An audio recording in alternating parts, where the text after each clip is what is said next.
Okay, so have you ever wondered how a protest over something like tea could actually explode into a full-blown revolution? Well, that's what we're digging into.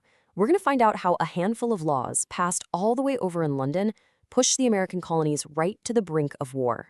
So, back in 1774, the city of Boston was in some serious trouble with the British government. See, after colonists dumped a whole bunch of tea into the harbor, we're talking 342 chests, Parliament decided enough is enough. It was time to crack down hard. Their answer was a set of laws so severe they would literally change the course of history. The colonists were, you can imagine, absolutely furious.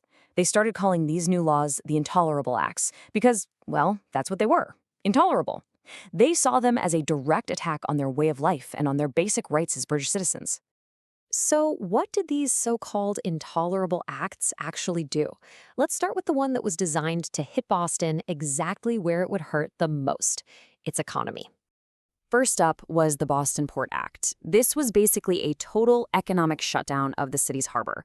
It was a punishment, plain and simple, designed to cripple Boston until the city coughed up the money for all that tea they destroyed. I mean, this was a devastating blow. Boston was a city that lived and breathed through trade. With the port totally blockaded by the Royal Navy, the economy just ground to a halt. People lost their jobs, food got scarce, and the whole city was basically plunged into a crisis. But the British weren't stopping with Boston's economy. Oh no. The next set of laws struck right at the heart of how the colonists governed themselves and their system of justice.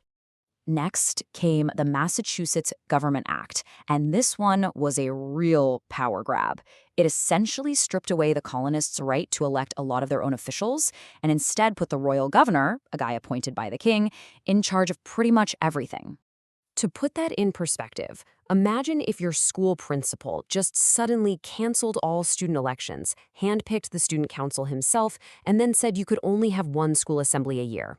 That's the kind of control the British were taking away from the people of Massachusetts. Then there was the Administration of Justice Act. This law created a justice system that was, well, anything but just. It basically set up one set of rules for the colonists and another, much more forgiving set of rules for the British officials in charge. Colonists gave this one a pretty terrifying nickname, the Murder Act.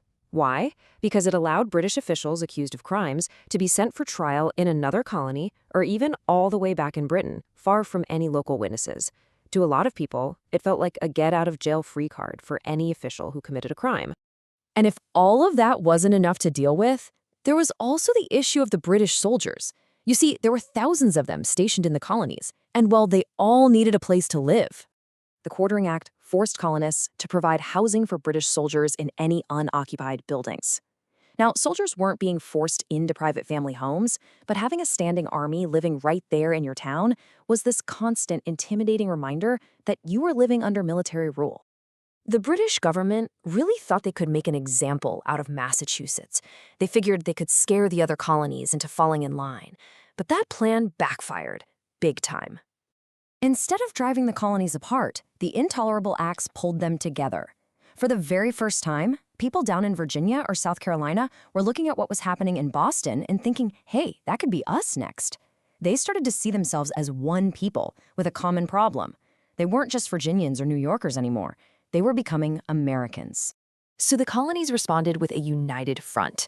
They organized the First Continental Congress, where delegates from 12 of the 13 colonies met to figure out what to do. They didn't just get mad, they got organized. And their most powerful weapon wasn't a gun, it was economic. They launched a massive boycott. The Continental Association called for a total stop to buying any British goods. This was brilliant because it was a way for everyone to get involved in the protest, from the wealthiest merchant to the everyday farmer. As tensions just kept climbing, the people in Massachusetts, who were now living under direct military authority, started to prepare for the worst. They had a feeling a fight might be coming, and they were determined to be ready for it. Local militias, which had always been a part of life in the colonies, started training and drilling with a whole new level of seriousness. They weren't just preparing for small, local threats anymore. They were getting ready for a potential war. These were the Minutemen, ordinary citizens who promised they'd be ready to fight at a minute's notice. We're talking about farmers, blacksmiths, and shopkeepers. But they were also patriots, and they were willing to risk absolutely everything for their freedom. Okay, but what about the British? Why on earth did they think these incredibly harsh laws were a good idea? To really get the full picture, we have to try and see things from their perspective. So, from the British point of view, the colonists were being ungrateful and rebellious. Parliament truly believed it had every right to tax the colonies. After all, they just fought the expensive French and Indian War, partly to protect those very same colonies. They didn't see the Boston Tea Party as a protest, they saw it as vandalism, and they saw the Intolerable Acts as the only way to restore law and order. This timeline really puts it into perspective.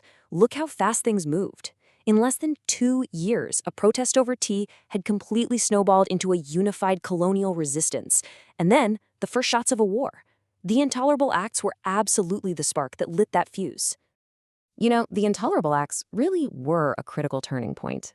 Before these laws, most colonists still thought of themselves as loyal British subjects who just wanted to find a peaceful solution. But after them, a whole lot of people started to believe that independence was the only way they could ever secure their freedom. In the end, the Intolerable Acts backfired in the most spectacular way possible. They were designed to crush the spirit of rebellion in just one colony, but instead, they ended up uniting 13 of them, forging a new nation, and in doing so, they changed the world forever.